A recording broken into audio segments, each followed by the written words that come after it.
Sub o salcie pletoasă, Maica Sfântă se opri și cu vocea ei duioasă către salcie grăi, și cu vocea ei duioasă către salcie grăi.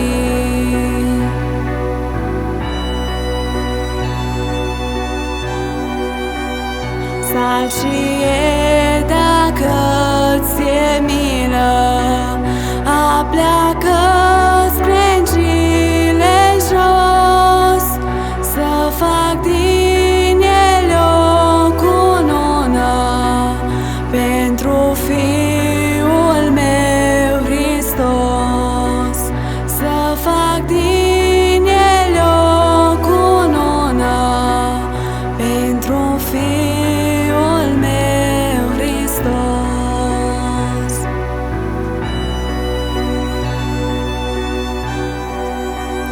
Dacă îmi cunoști durerea și voiesc să-mi o alin, dă-mi din ramurile tale o cunună fără spin.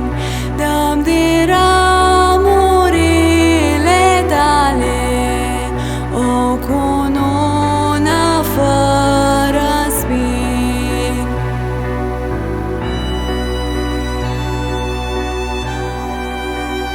Fiul meu Iisus pe cruce, sângerat și-n mare chin, și cu ea la el m-aș duce, ca durerea să-i alin, și cu ea la el m-aș duce, ca durerea să-i alin.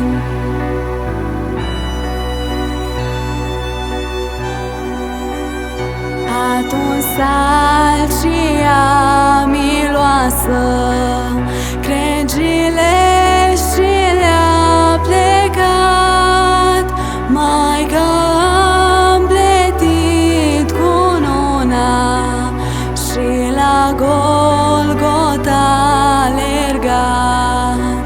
Maica am pletit cununa și la Golgota alergat.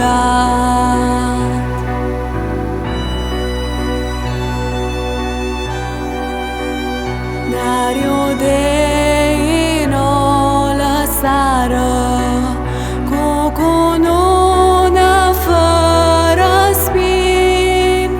Ei voiau Iisus să moară în dureri și-n mare chin.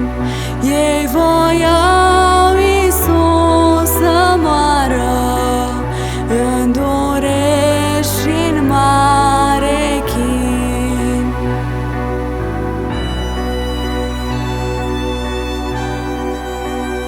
De atunci salcia pletoasă nu s-a